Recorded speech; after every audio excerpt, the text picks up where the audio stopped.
Hi, everybody, and welcome back to Health Confidential. I have one of the best guests you will have ever heard on my show today, especially because of the way that he positions health.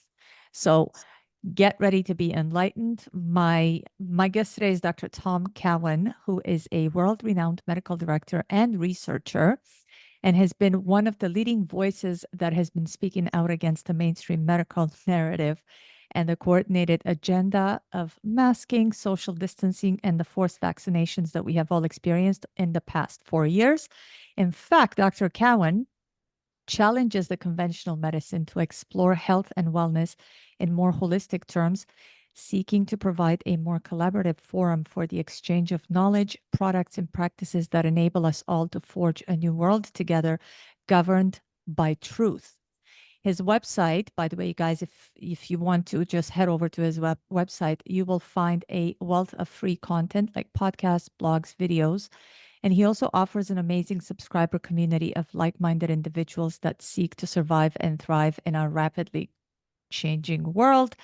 He has also authored and co-authored 6 books. I will let you guys know which ones they are because they are so incredibly interesting. And the last one that we will be speaking about today is my favorite. So the first one, Human Heart, Cosmic Heart. And Dr. Cowan, you could let us know about all the books because I really want the audience to learn about all of your work. Cancer and the New Biology of Water, Vaccines, Autoimmunity, and the Changing Nature of Childhood Illness, for all of you parents out there, The Nourishing Tradition Book of Baby and Child Care, The Fourfold Path of Healing, Working with the Laws of Nutrition, Therapeutics, Movement, Meditation in the Art of Medicine, and my very favorite, The Contagion Myth, that you co-authored with the one and only Salon Fallon Moral. Welcome to my show, Dr. Cowan. Thank you. You can call me Tom. It's fine. Absolutely. Thank you so much for that. So let's begin by speaking about the contagion myth. And I want to just let everybody know this book presents a very controversial view of viruses, which is what drew me to your work, especially because it's in relation to COVID-19. So it's what we have all experienced in the past 4 years. And in the book, you argue that viruses like coronavirus is actually not the true cause of disease, and you challenged a widely accepted germ theory. So I actually wanted to refer to a couple of the um, chapters that I am most excited by and how these scientists actually describe what viruses are and how you argue that they're actually exosomes and not viruses. If that's okay, we could start there. Okay. I would say actually at this point, I would downplay the exosome thing, but we can get into that. Okay, so why don't, if for the audience, what would you say a virus is in layman's terms? Of course, you're a medical doctor, so you understand it from both the medical perspective as well as the more simplistic perspective. But for the average person that has not gone to medical school, what would you say a virus is? Misconception. There's no such thing as a virus.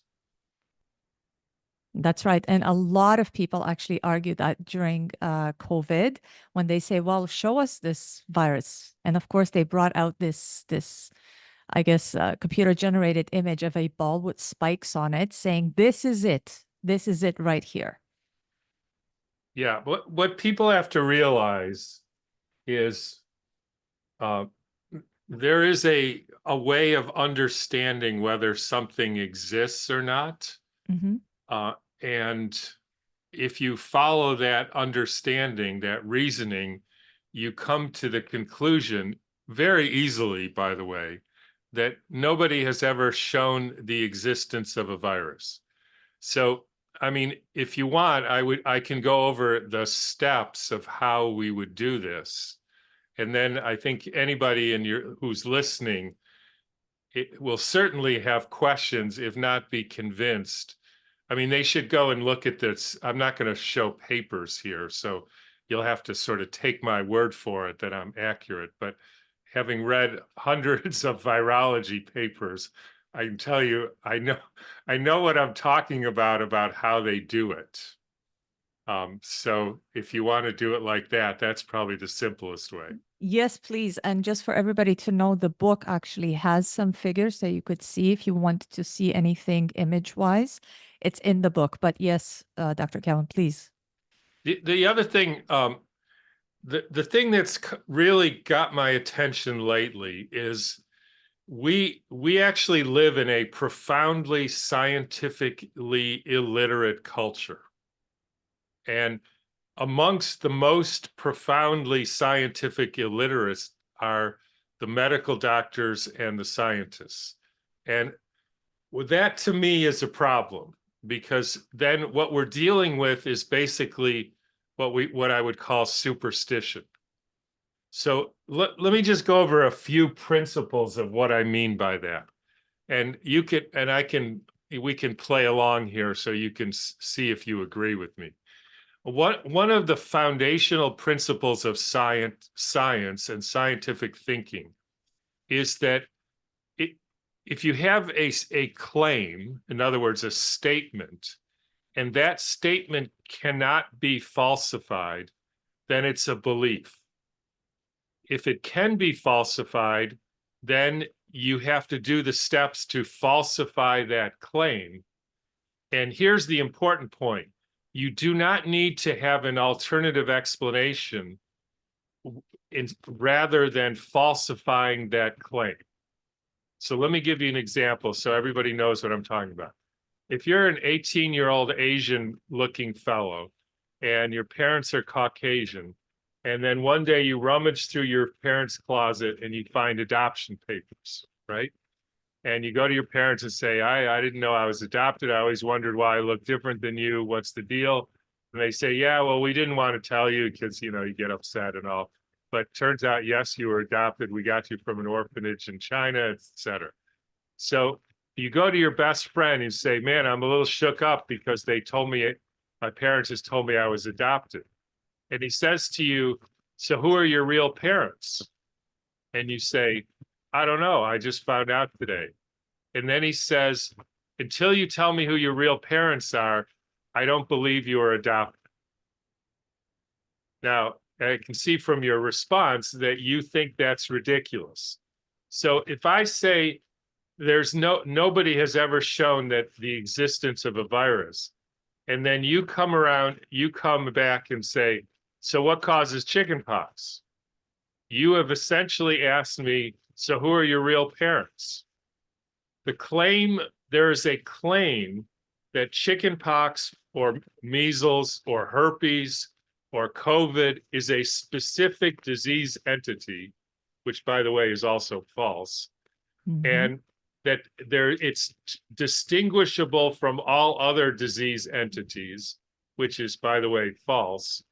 And the cause of it is a unseen particle called a virus. And that's false too.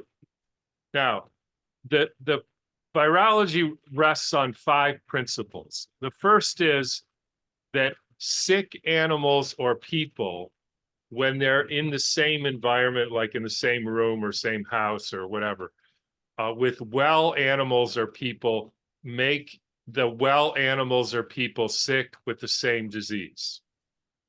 Now, interestingly, of all the principles of virology, this is the only one that common people have an experience of. I was around Aunt Bessie and she had a cold, and then I got a cold, and I sent my child to a chickenpox party and they got chickenpox, and then my friend had measles, and then I got measles, and on and on and on, right? Now, let me ask you a question. Do you agree that the principle behind those observations, right? Those are actual real observations, is if 2 or more people or animals get sick, same symptoms, same time, same place, that means something was passed from one to the other. That's Is what that people true? believe. Well, having read your book, no. All But right, so why not? Here's why not. Imagine you put 100 rats in a basement, and then you put rat poison, and then next day 10 rats bleed to death. next day 20, next day all the rest of the 70. And so same symptoms, same time, same place, clearly not contagious. They were all poisoned. That's right. My point is, you can't tell from that observation whether there was something in the environment or something that's communicated in some way, or that one animal made the other sick. You can't tell. So you have to do an experiment. You have to do an experiment that you control every variable, except you put like 100 people in one room. The environment's the same, the emotional content is the same, everything is the same. And then you put 10 people who have chickenpox in there, or smear chickenpox vesicle fluid on them, or cough or sneeze in them, or whatever. And the other, you do exact same thing, except they don't have chickenpox. And then you see if it's true that well people or animals make sick people or animals sick. Sorry, the other way around. Sick people make well people sick. Now, I can tell you that myself and 20 other researchers in this, including a book called Can You Catch a Cold, has looked at approximately 200 studies in the medical literature. Every single one of them has shown that sick people do not make well people sick. 100%. And we have not been able to find one that shows that if you put people with chickenpox with other people with chickenpox, whether they've had it or not, or measles or COVID or herpes or syphilis or any so-called communicable disease, that they make the well people sick. Now, if you disagree and insist that that's how you got sick, because it's obvious that you can't really tell, then you're going to have to send me a study that shows that that's how it works. And I can guarantee you won't find it, even though it's been studied for 150 years.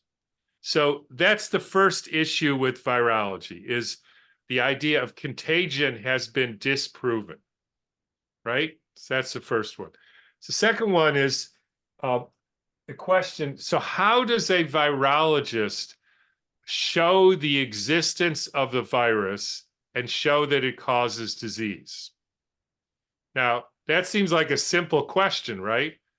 And in fact, I would encourage everybody listening to go to their family doctor and ask them tomorrow, can you tell me how a virologist shows that a virus exists and show that it causes disease?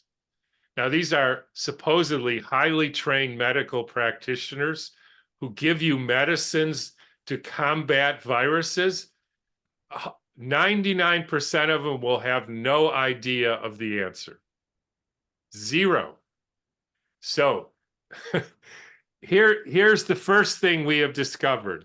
About 200 institutions around the world, CDC, NIH, Robert Koch Institute, Pasteur Institute, upon being asked in Freedom of Information, have you ever found a particle that you describe as a virus? Same size, protein coat, DNA or RNA interior, causes disease, in the fluids of any sick person or animal, right? Like if you want to find a frog, you go to a pond and you take a net and you see if you have a frog. If you want to see if there's mosquitoes, you go outside where there's mosquitoes and you stick your arm out or whatever and see if there's mosquitoes. If it's a really small thing, you may use a microscope. In every one of those, they've said, we've never seen a thing we call a virus in the fluid of any sick animal or person. Not once. There is no published scientific paper that says I took the pus from chickenpox and I did something and I found these particles. They're all identical. They're called chickenpox virus. I isolated them, purified them, discovered what was in them, exposed them to another person, and they got chickenpox. That has never happened. Not once. And everybody agrees with that, which is bizarre, right? Because, like, what, what are they talking about here?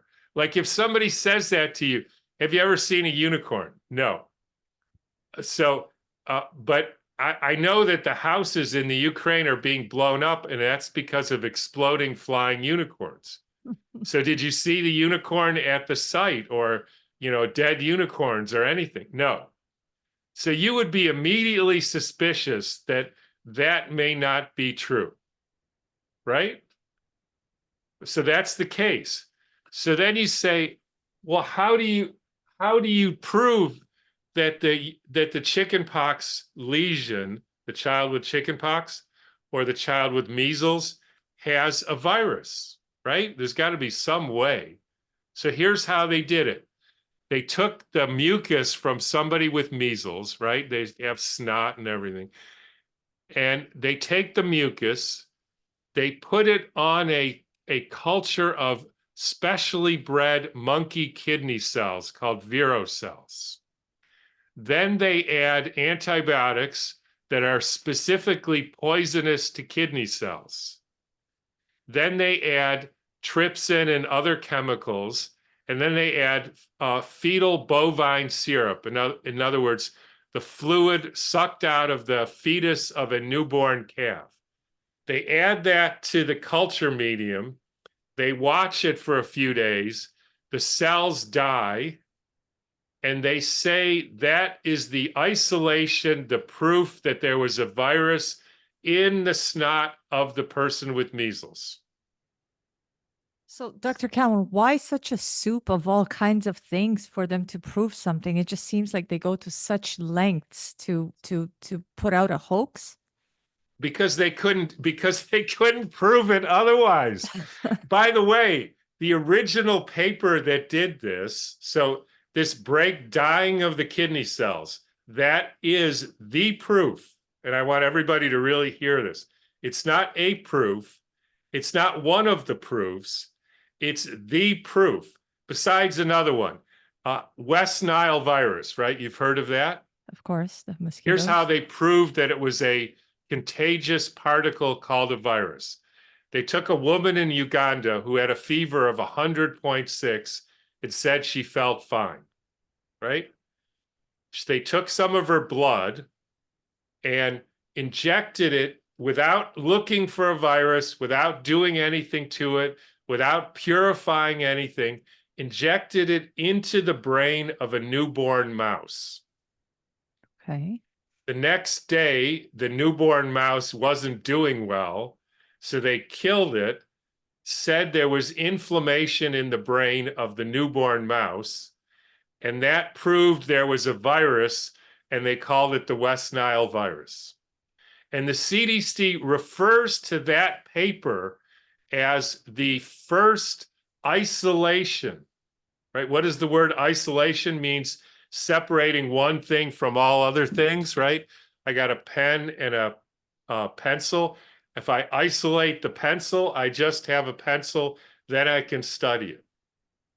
At which point did they actually isolate a virus? They took blood, injected it into the brain, and you could imagine if you inject anything into the brain of a newborn mouse, they may not do well. They didn't inject like healthy blood. They didn't inject saline. They didn't inject milk. They didn't inject just the virus because they never found it. That's so They strange. injected blood from a sick person into a newborn mouse. And the title of the paper was Isolation of a New Virus they called the West Nile virus. Now, if you think that that's a scientific experiment, then you have a thought disorder. And that is how they isolate viruses.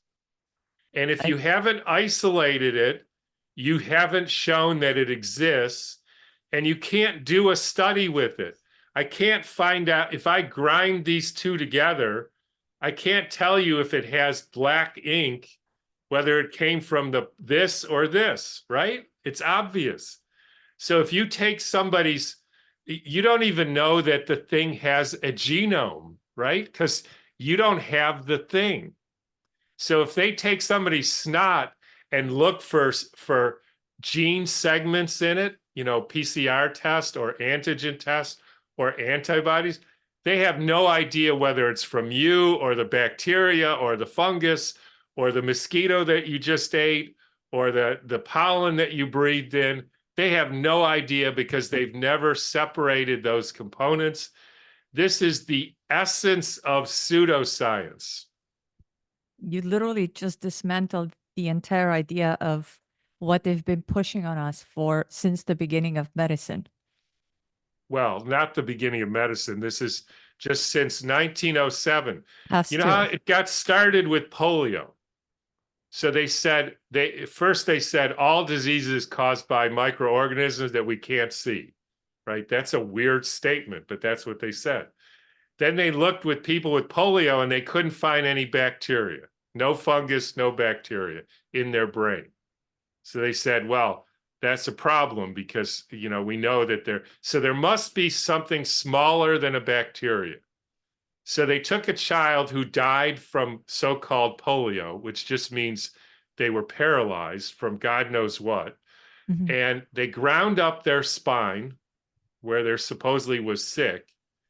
They injected that without filtering it into many different animals. None of them got sick. Then they injected it into two rhesus monkey brains, right in their brain. One rhesus monkey died and the other got paralyzed. They said that proves polio is a transmissible disease caused by something smaller than a bacteria. Now, again, if Wow. you think that's a scientific experiment that shows that polio is a transmissible disease caused by an agent smaller than a bacteria, you have a thought problem because that's nonsense. Like you would at least inject the healthy brain, ground up spine of a child or a person who wasn't sick, right? At least that, but they didn't even do that. How do they know that just injecting ground up diseased spine from somebody who died from God knows what right into the brain of a little monkey doesn't cause trouble? It does. Wouldn't the monkey's brain or the monkey's body, the organism, try to detoxify itself, thereby showing that it's what we call sick? Typically, that's how the body kind of shows a symptom that we attribute to, oh, that's the sickness, that's the illness, that's the disease. Right. I mean, that gets complicated, but with COVID, they took snot from people who had allegedly COVID, which has no definition, except there is a definition of COVID, which means see, right? The words like see meaning look, Hmm. see the ovid. You know what an ovid is? Tell us. A sheep. Oh, Very clever. See the ovid, see the sheep. that Do is. what you're told. So they took the see the sheep people who had snot and they didn't purify it, didn't find any, didn't look for a virus, to anesthetize ferrets, put a tube down into their lungs, put the goop from the sick people into their lungs, and then found out if they had a cough. This sounds like if you've ever And seen the then movie The And Doctor. then they said we looked for these gene segments in the snot, right, of the original person. And lo and behold, we found the same gene segments in the lungs of the ferret, which means that the virus grew in the lungs. Or if you put something in somebody's lungs and then you look for it the next day, it's possible you That may you'll find it. find it. If you put a piece of chalk or a grapefruit piece or a monkey brain or something into a lung of a ferret, A, they may cough. B, you may find the piece of the monkey brain. And that's proved that COVID is a transmissible disease caused by a virus. Now, I don't expect anybody to believe me, because the question everybody is asking now is, wait a minute. Are you saying these people are that stupid that they do stuff like this and they expect us to believe it? The answer is yes. And so you have to, that's what you're going through. It cannot be what this guy is saying. Like, this is so obvious that it's frank bullshit that nobody would believe it. Nobody who's been to school for 20 years or whatever would believe such a thing, but they do. And all their apologists in the health freedom community, I could name off all, they believe it too. It's disgusting. And go look it up yourself. And by the way, then send me a study showing where they isolated any virus, and I'll tell you why it's nonsense. Okay, so let's talk about one particular thing that I get a lot of questions from women in particular, and that is the cervical cancer that is caused by HPV, so the human papilloma virus. There is So, no HPV. well, I mean, if you do research online, you will see that they have 12 high risk HPV types. So they Yes. have given them numbers 16, 18, 39, 58, 59. And apparently only some of these are responsible for causing cervical cancer. And It's women all say, make believe. so women say that they do their pap smears and these cells that are collected during this procedure come out as abnormal. So they call that cervical dysplasia, and then it turns into cancer down the road. How would you be able to? Because I've tried to explain to women that even the moment when they collect these, perhaps the body is shedding the skin on that particular tissue as it does with our skin, our outer skin. And perhaps they're catching it at that time when the body is just shedding it. And of course, it's probably not in its normal state, which is why the body's getting rid of it. And they say, oh, you have abnormal cells. And then they scare people into believing these are precancerous, because that's what they call it. And they scare people, or women rather, into believing that they're going towards cervical cancer, which kills people, and that they should get the Gardasil vaccine to prevent this from happening. So the first thing is, if you believe there is such a thing as HPV, you're going to have to send me a study where they isolated HPV from any person, animal, or any organism, which has never been done, show that it has many different types, which has never been done.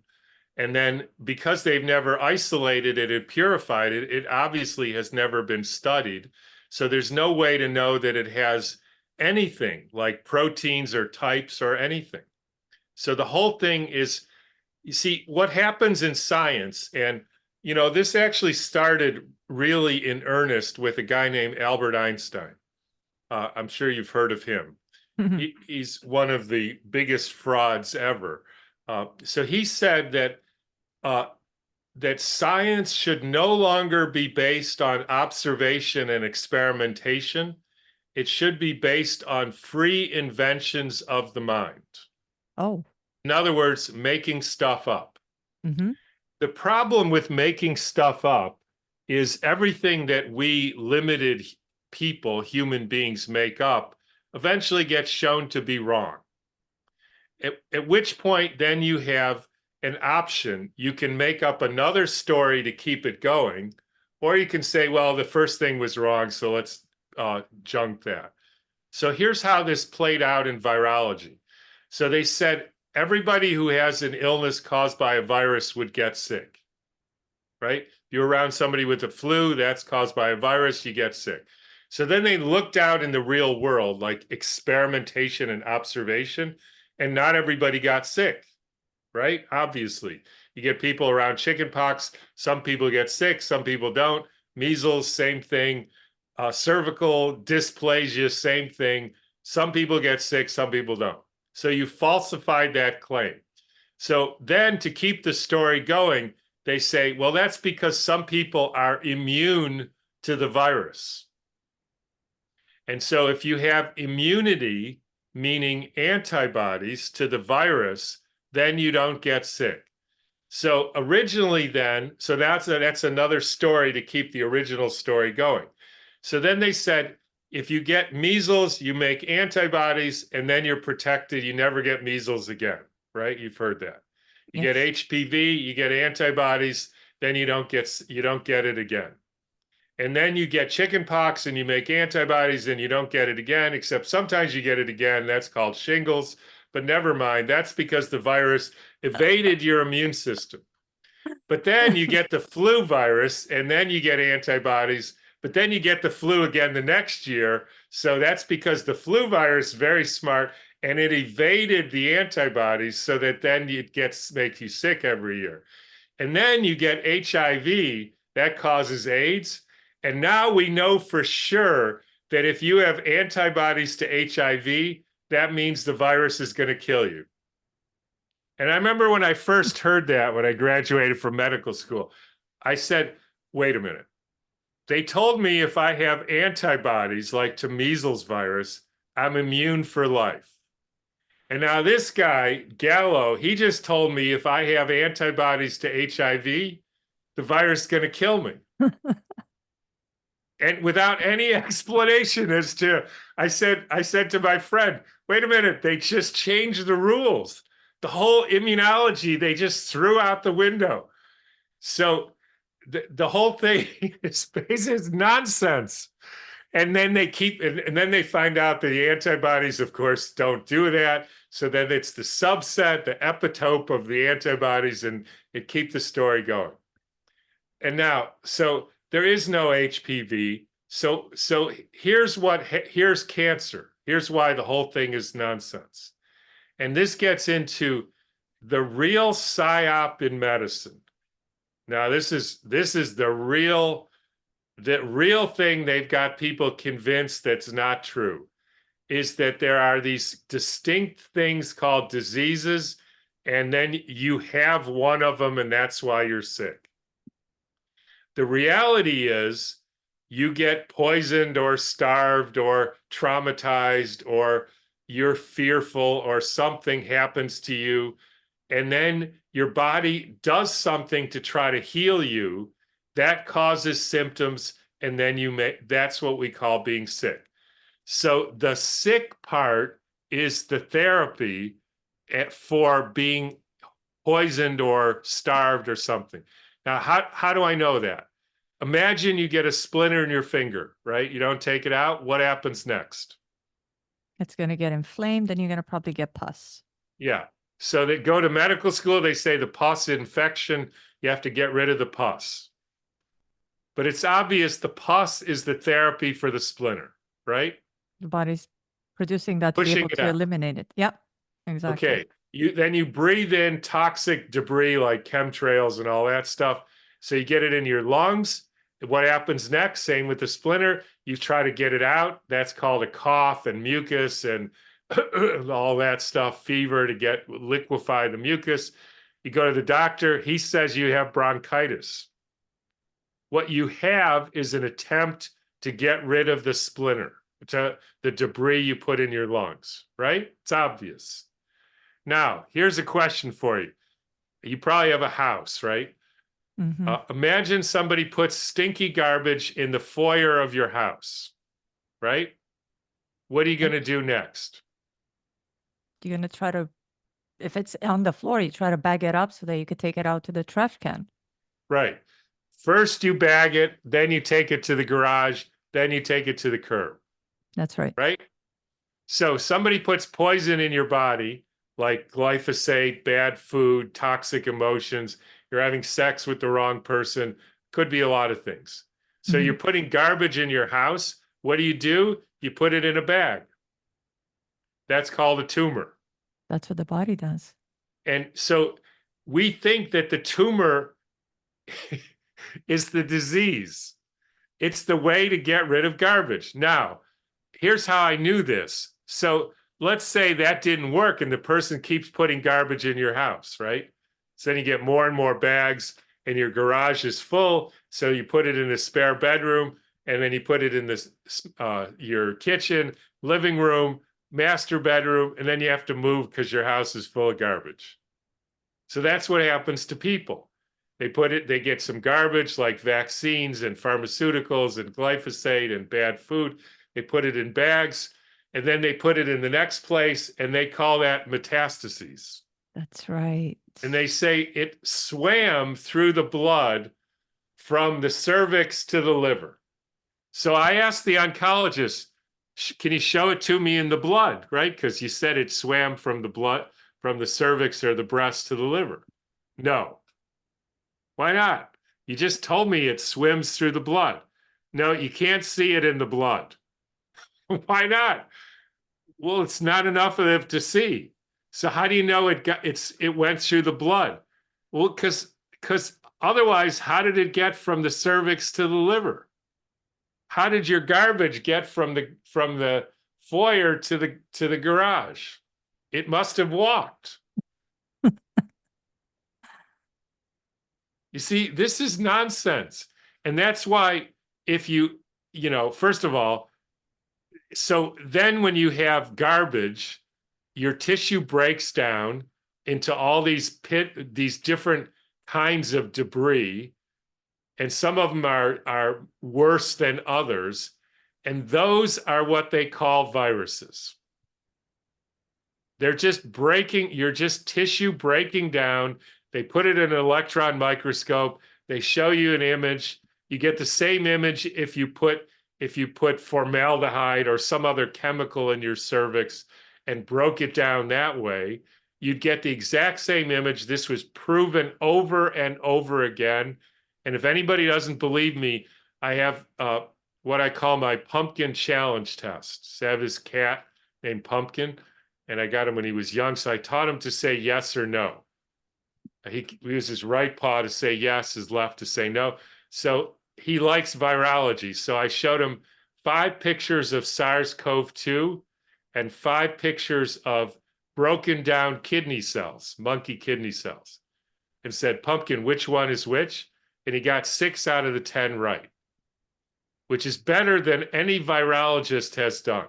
60%, yes. And so if you show people pictures of the quote viruses coming from your cervix next to just debris from breaking down cervix with no virus in it, they are identical, and you can prove that by showing them pictures, and they won't be able to beat Pumpkin as far as knowing which one is which. To add to that and to make you laugh, so apparently HPV is a sexually transmitted disease, so it's an STD. So a man is supposedly passing it on to a woman, but somehow magically you cannot detect it in a man if you test them. Right. You're only detecting it in women. That's it. So the men passed something on that they cannot find, but they can find it in women. I'm like, right. Make it make sense. Yeah, no, this is not about making sense. And even the whole thing with sexually transmitted diseases, there was a big study of syphilis because prostitutes get syphilis, right?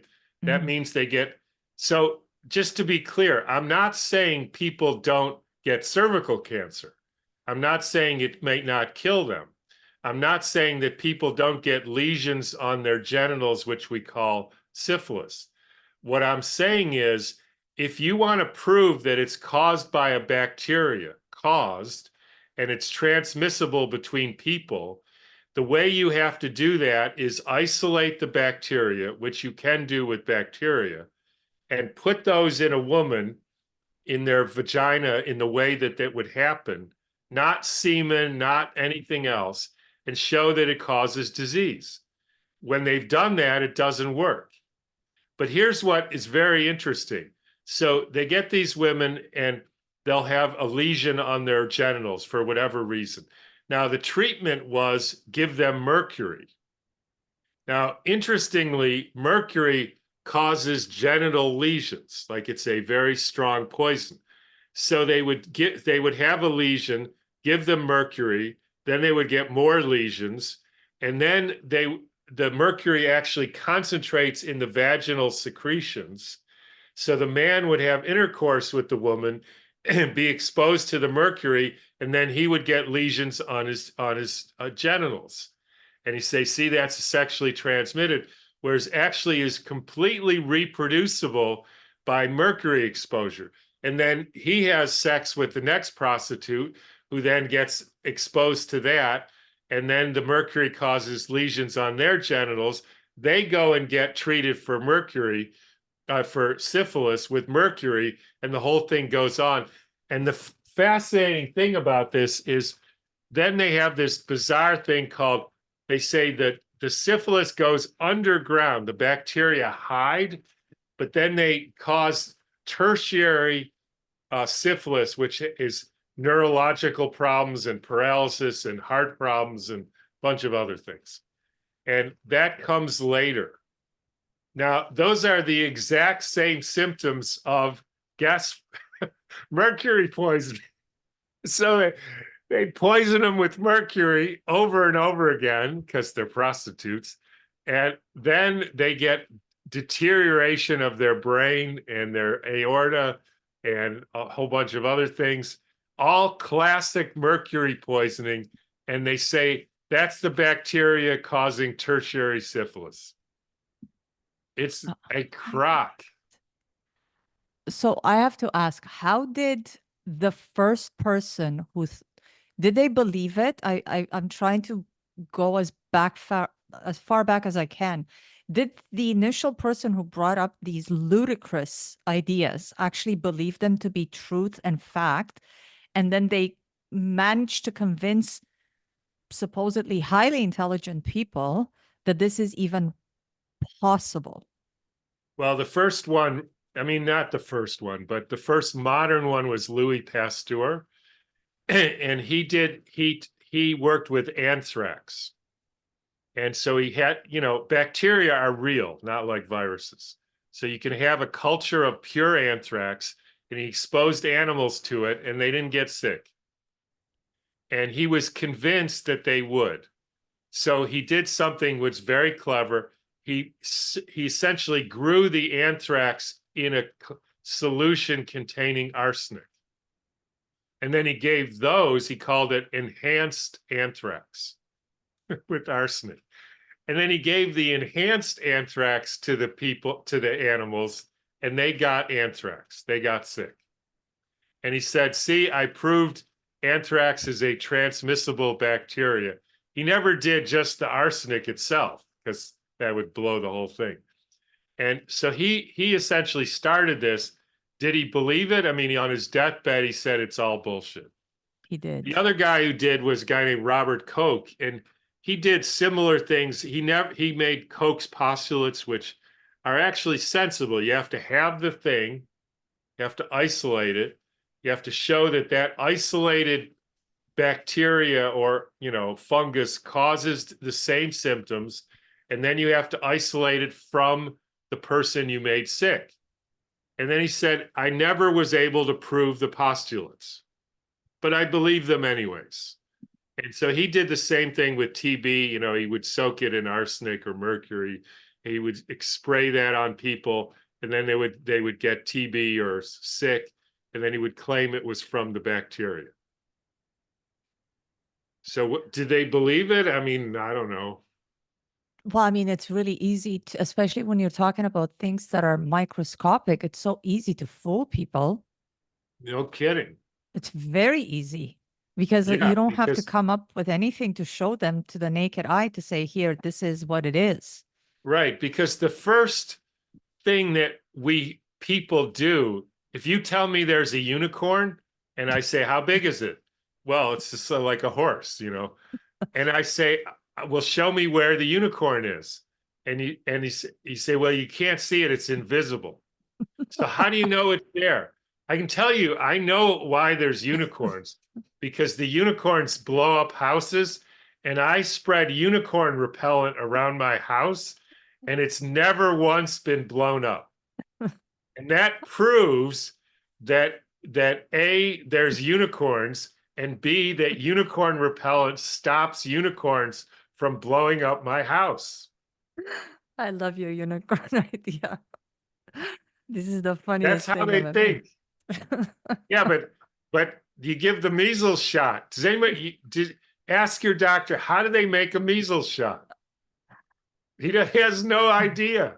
They take snot from somebody with measles, they put it on the culture, they put antibiotics, they put trypsin, they put fetal serum, the culture dies, they put it in a vial, and that's a viral vaccine. And then they inject it, and then you get sick. And then they say, you see, the virus made you sick. And then it made antibodies, which then protect you, except if you have HIV, then it makes you sick. Or the flu, then it only partially protects you. The whole thing is just pure nonsense. It is the best theatrical production of that mankind has ever thought, if ever. It's not the best, but it's up there. I don't know. I mean, because like, look what they just did in 2020. They were able to pull something off where people like voluntarily imprisoned themselves and Well, muzzled they're doing it themselves. again with Eastern equine encephalitis. in in in Massachusetts and Vermont has canceled Oktoberfest because one person got neurological symptoms allegedly from Eastern equine encephalitis virus. So this is not over. And this somehow got transmitted to Monkeypox. humans. Oh, yeah, and Mpox, of course. Let's not forget that. You know, here's the funny thing about monkeypox. The same isolate, how they isolate, they took somebody who they said had skin lesions. They scraped the skin lesions, put it in a culture. The culture broke down. They said we isolated monkeypox. Then they showed electron microscope pictures, and they were rectangular, right? The kidney cells broke down into little rectangles. And they said monkeypox virus is a very distinct virus because it's rectangular in shape, right? So that's how we know it's a different virus than all the other ones. So now we fast forward, that was in the 50s or so. Now, for now, like 70 years later, they show you pictures of monkeypox virus and it's round. And I asked one of them, wait a minute, you told me that the reason we knew it was monkeypox virus was because it was a rectangle. How come this one's round? Like, what? Well, it mutated. I So was that just going to ask if that was the answer. so They say that about that's the the flu. cover story. You always have to make up a new story, you know. So they make up a new story. The virus mutated, and now it's different. So how come it's the same virus then? Well, it's the same virus, but it's a different version of the same virus. And by the way, if you don't catch it early, it'll mutate again and it'll escape, and then the whole world will have monkeypox. Oh man, it's great stuff. You must have such a good laugh, especially because you went to med school and you were able to study some of the stuff that, of course, the average person doesn't understand to the degree that you do and hasn't had the It's not ability to that study it. hard. But it's It's just the way you describe it is, it's so funny. Um, Yeah, it's like a comedy show. it is It's like a not comedy funny show. though. I mean, they actually hurt people. They So do. And it begs the question, how do they, this is so, I'm just back to the question I asked you in the beginning. Do these people believe it? Because I speak even with friends and I say, do people that give even chemotherapy or whatever kind of therapy to people, do they truly believe in it, that it works and they do it from a place of, I want to help you? Or do they know it doesn't help because some doctor said, oh, I would never give chemo to my wife. I would yeah, never it's give chemo both. to my family. I mean, at the end of the day, I've decided there's three reasons people believe in viruses. One of three. The first is they could care less. Like, for instance, I don't know anything about carburetors of cars. Frankly, I don't even know if cars have carburetors. And so I can tell you though, I don't go around giving lectures about carburetors because somebody might say, Tom, they don't even make carburetors anymore. And frankly, if somebody said, well, why don't you go to a lecture on carburetors? I won't go, because I frankly could care less if there's carburetors or not. So that's a legitimate reason. Some people just don't care. But I would only say, if you don't care, fine. But don't go around telling people like they should imprison themselves or inject themselves with poison because they don't know about carburetors, for God's sake. I mean, just say you don't know, and I don't have an opinion about this. So that's the first reason. The second reason is they're just ignorant. Like most medical doctors, if you say, well, tell me, how do they find a virus? Well, they do a PCR test. What do you mean? In order to do a PCR test, you have to show that the piece of it came from a virus. And if so, you have to show the virus. If you tell me that this piece of a hoof came from a unicorn, I want to see the unicorn and that the hoof came from the unicorn. You can't say, well, it, it must have, because I don't know where else it came from. I mean, that's ridiculous. So most of the scientists are like that. They're just ignorant. And then there's a very small percentage of people who I would say have nefarious interests. So they know this is all bullshit, but it works for them, so they're going to do it. Well, Now, Dr. Fauci went door to door. I think it was in New York, and he was trying to tell people to vaccinate themselves because they're going to die otherwise. yeah, I mean, so I try not to speculate of which people are in which category, it's 2 or 3, because until they tell me, yeah, I'm saying this because I want to kill people. Like, I don't want to ascribe motives to people. All I know is whenever I ask, and what's so disheartening about this is the vast majority of the so-called health freedom community buys it lock, stock, and barrel. I'm talking, Kennedy and Mercola and Kirsch and Malone and all the rest of them. They buy it locks. And if you ask them, which I have, how do you know there's a virus? No idea. Well, because you're not interested, like me, in carburetors? No, of course I'm, it's like, so they don't want to know. So they have plausible deniability.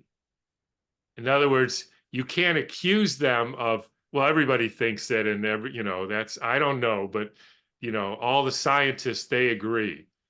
So what do?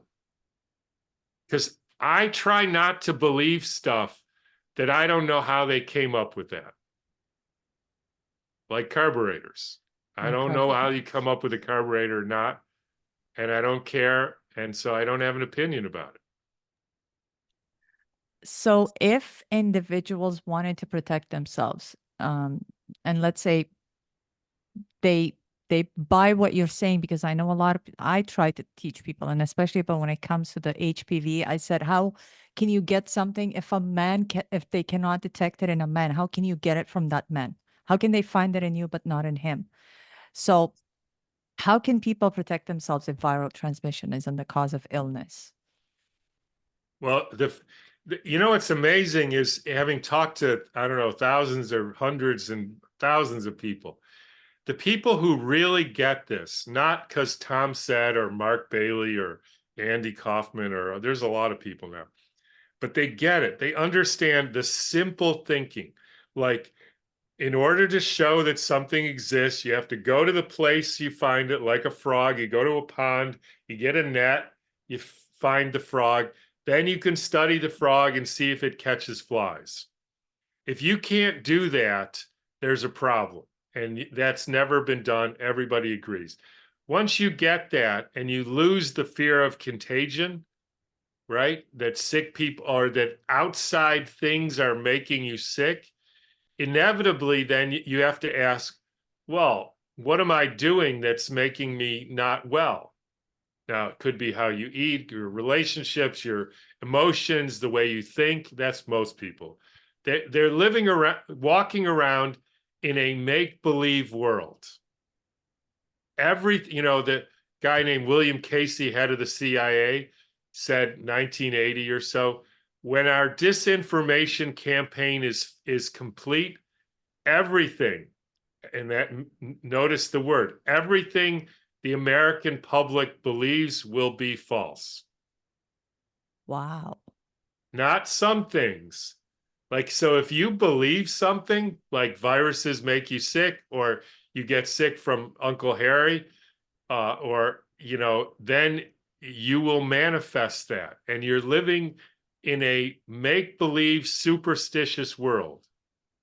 If you believe the government exists and can take your property away, then they will become manifest and they will take your property away. Or make you pay So taxes. you have to straighten out how you think. In other words, become less illiterate. And that's hard for most people, but that's what you got to do. It's difficult, especially if, let's say, the average person is 45 years old.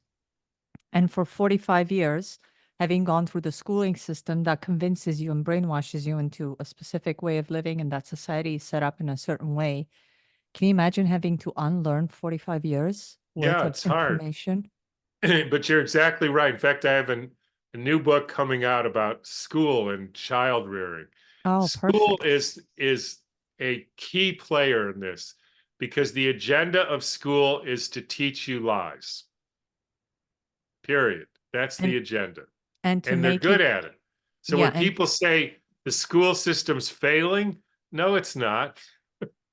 It's that's what it was set up to do, and they got it down to an art form. and they've been doing it for some time They've been doing it for a while. to turn people into exactly what they want them to be. And we see the new agenda right now and in which direction COVID, it's going. see the sheep. See the yes, yes. They always have to tell you hide it in plain sight. That's the thing. It's almost even what you've been saying about viruses. It's that saying, it's almost too good to be true. So it sounds so simple in the way you describe it that it's difficult to even to say like there's no way. There's no way. It sounds too simple. Yeah, this guy must be a nutcase. And fine, you can say I'm a nutcase, but next step is you got to show me the study where they isolated the virus. Because I tell you that the world that I'm talking about is a much freer, healthier, happier. We are in control. We, with our choices, how we live, how we farm, how we garden, who we have sex with, who we relate to, how we make a living, it's up to us. So we have control. They don't have squat. All they have is superstitions and fear. And that's a good thing, because once you stop believing in imaginary unicorns blowing up buildings in the Ukraine, then they go away. So I saw in I believe it's in um chapter 5 or 6. So you break down, I guess, reasons that people get sick as starvation, which I usually call nutritional deficiencies, so that the body doesn't get the raw materials that it uses to build tissues and be able to even chemicals that like hormones and enzymes. Then chemical poisoning. So let's say that that is chemtrails I've that we come to inhale. believe that there may not be hormones in living people. Really? Tell us And about that. if I ask you, so you think there's testosterone in men, right? Yes, that's what we've been led to believe. And estrogen in women. Yes. Okay, how did they find testosterone in men? I'm assuming that they probably Well, break what do you mean down. you're assuming? If you Yes, think it's there, you have to know how they found it. I'm assuming again that the medical industry has gone in and taken, let's say, fluids from a man and said, hey, this is testosterone, and it's at this level in men at this age. Yeah, but what did they do to say there was testosterone? That's the question. So Of let's course, say they say it. they extract something from a man's testicles, which is where it's supposedly produced, and then they present that to the public as here is Yeah, but testosterone. what you mean they just present like a ground up testicle and say, see, there's testosterone in there. Let's say fluid. Okay, there's fluid. See, it's oozing. You can see it running down my arm. That's testosterone because I can see it running down my arm. No, how did they find testosterone in that fluid? Or progesterone or Insulin. insulin for that matter. Yes. Vitamin D, as they call it, which is a hormone. Any of it. How did they do it? See, you don't know. No, of course not. Right, I do. Because I looked. I thought, all right, how did the first guy isolate testosterone from a testicle? And I found that he took the testicle, he ground it up, he filtered it, he mixed it with an acid, then he mixed it with a base, and then he dehydrated it, and then he mixed it with acetone 6 times. Because if he did it 5 times, he didn't get anything. So he did it 6 times, and then he got a precipitate, and then he mixed it with distilled water, and he did a chemical assay, and he said, this is a new chemical that nobody else found, probably because nobody else extracted it 6 times with acetone, and it's called testosterone. That's how he found it. And he didn't, and I've asked analytical chemists, well, how do you know that none of those steps, there's like 8 steps, acids, alkali, filter it, dehydrate, how do you know they didn't make something appear that wasn't there in the actual person? You know what the answer is? Hmm. They have no idea. So how do you know that there isn't just like something, I don't know what, and if you say, well, what is it? That's like asking me who's your real parents. I don't know. I just know that the way you found it is scientific nonsense. Therefore, you can't say it's actually there.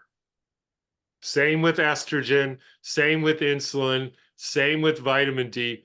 These are superstitions that were actually made of chemicals. Like you can't even prove that because in order to find them, you have to do stuff to it which you can't control, which means you can't say that we're not made of chemicals, but you can say that we haven't been able to prove that we are. Because it's when you try to do an actual scientific experiment with controls and you can't find it except if you do certain things and you don't know if those things made that appear, you're talking pseudoscience. So it's because we believe that that's the case is the case, but it could just not be the case just as much as we believe it is the case. Well, right. I'm not saying that giving somebody tests or testicles don't do anything, right? I'm specifically saying when you go to prove that an ovary has estrogen and you do it in a way that every step of the way, like they do with analytical chemistry, they control every step so that they make sure that that step didn't make that thing appear. Because that's what happens. If you take something and mix it with an acid, you get something new that wasn't there in the original sample, obviously, right? So you've got to figure out a way to find it without doing the acid thing, but then it doesn't work. In other words, you cannot claim that you can find it because every technique that we've designed to use essentially can't be controlled. The best then is to say we're basically some, energy field that somehow looks like it's physical, and God knows how that happens. So That's where we're then at. they are saying that now men's testosterone levels are significantly lower than they were, let's say, 40 to 50 years ago. Do they use the same 8-step process you just described that they initially used? Once they do the 8-step process, then they have this chemical, and then they they essentially have that embedded into their analytical tools to find it and say the level's lower. Yes.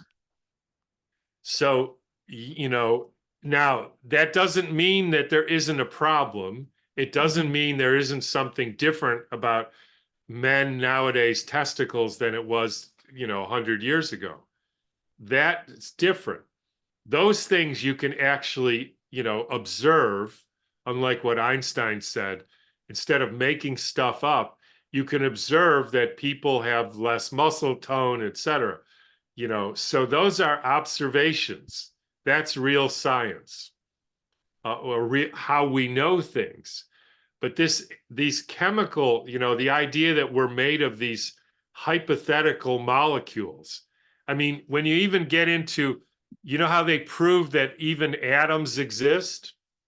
Everybody believes in atoms, right? They become molecules that become chemicals like testosterone. They have disproven that there's even such a thing as an electron. Disproven. And Schrodinger says clearly, if you looked into an atom, you'd never see an electron. We made it up. Wow. So this all goes back to atomistic theory. It goes back to reductionism, that in order to know something, you have to break it into its parts. That's a theory. It's not true. That water is not made of H2O. It's not made of anything. It's just water. So there's And no we hydrogen in it, no no oxygen. hydrogen. You have to mess with it to make the hydrogen be produced. Wow. So So this all comes from a reductionist, materialistic mindset that the world is made out of billiard balls called atoms. And no physicist believes that. They all think it's nonsense. These are probability, Heisenberg's uncertainty principle, that you can't see the location and the speed of an electron. Right. But they can tell you the speed of how fast your car is going and where it is. Like cops do that all the time. But somehow with an electron, you can't do it. Why? It's too small. I mean, but they're able to see viruses. yeah, right. So if all of this has been disproven and is really, you just have to believe it because they tell you, or you could say, no, it's not true because you can't prove it. What is true?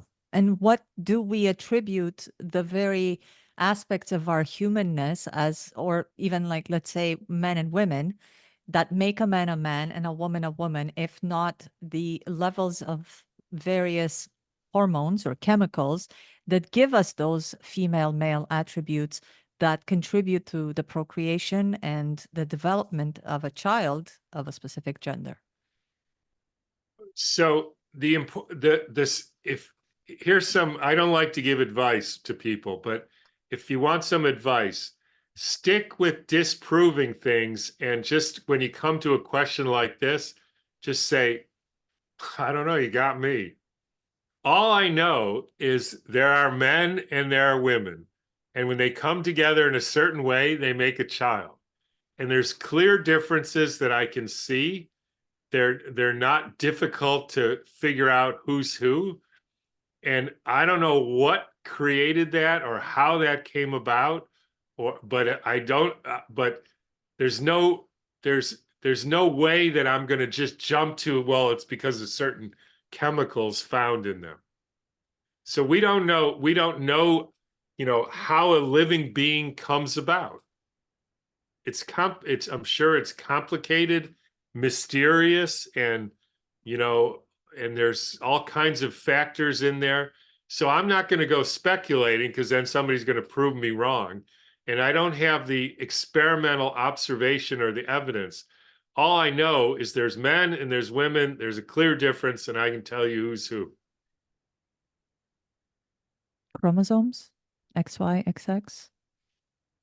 It's chromosomes are a misconception. We don't have time to get into that. No, we don't. But okay, I just thought that maybe you would think that that's what makes us different, because I know that there was No, a lot of it is not. debate over what is a woman, and nobody could actually identify any specific thing that makes a woman a woman.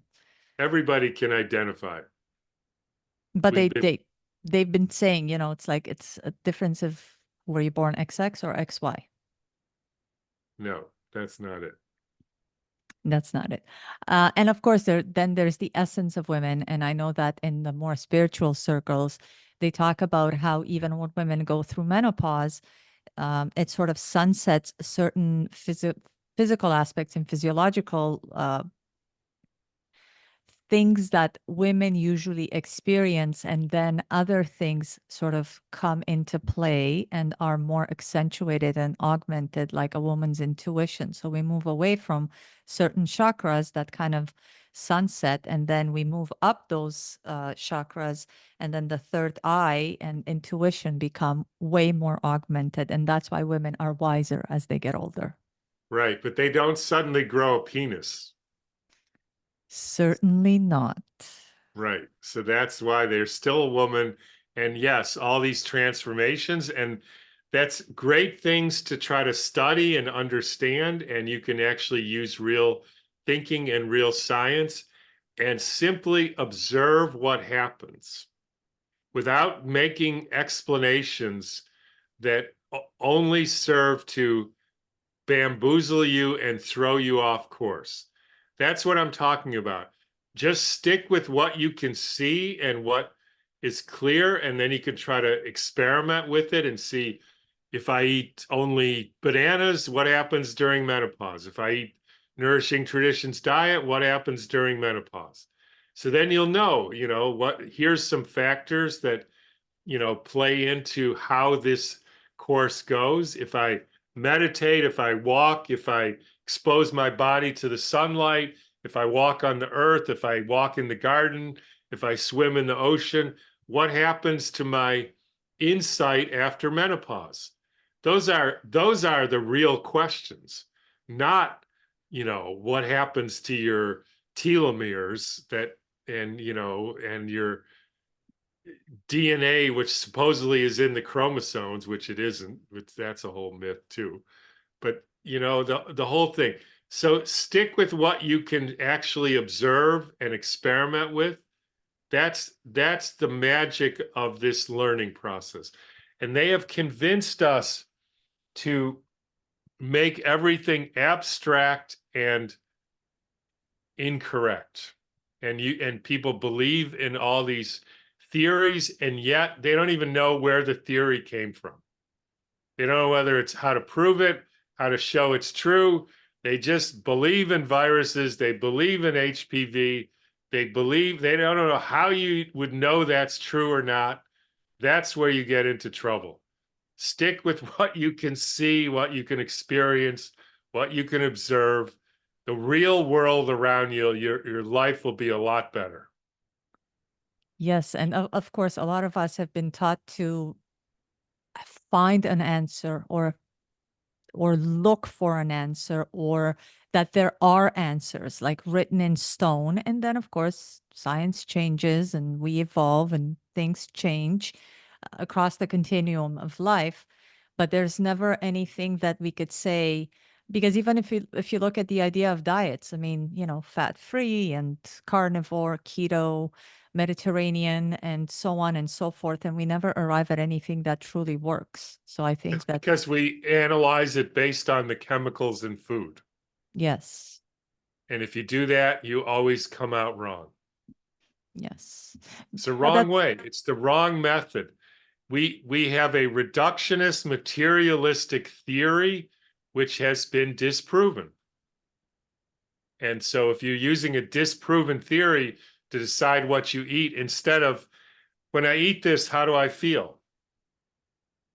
That's a experimental, observational, scientific approach. What happens to me when I eat this way? That's actually important to emphasize what happens to me, because a lot of people ask, well, what happens to you when you eat this way? So they expect that what happens to that person has to happen to themselves, Right. and that if they had a good experience with it, so will they, or if they had a bad experience, they should stay away from it. So I appreciate that so much, because I think it's so important that we don't look outside of ourselves or at external factors to give us answers that would be true for us, because then we try to force that into being a truth for us. And Yes. going back to the example that I gave you, I have heard atrocious things that women have been put through as these doctors chase the cervical cancer or the Yeah. dysplasia and what it has its roots Barbaric. in. Very barbaric, very barbaric. All right. Well, thank you so much. I greatly appreciate you sharing the wisdom. My For the audience, I promise you that this is going to be one of the most interesting and fascinating conversations. Of course, you're going to all walk away from this show wondering whether anything your doctor tells you is true or not. So, the way that he described, ask the hard questions, put them on the spot to give you the answers. Of course, make sure to visit me on Instagram at Simone Gisandi. And of course, please tell us where they could find you. I know I follow you on Instagram and you have so much wisdom in there, but I would like for the audience to know where they could find you and take advantage of the amazing wisdom that you shared with us today in more It's detail. mostly drtomcowan.com and New Biology Clinic. We have an online clinic of doctors who think more or less like I do. Mhm. So we have an online clinic to help people regain their health. So that's newbiologyclinic.com. Newbiologyclinic.com, drtomcowan.com. And of course, you will find all of his socials linked there. Thank you so much. And if you found value in this show, I would appreciate a rating on YouTube, iTunes. And if you want to tell a friend about the show, that would help us too. Thank you so much, Dr. Cowan. I appreciate all your wisdom, and hopefully I can have you back so we could talk about some of the other things so that I can laugh again like I did today. Oh, good. Okay. Thank you so much. Bye bye. Bye bye.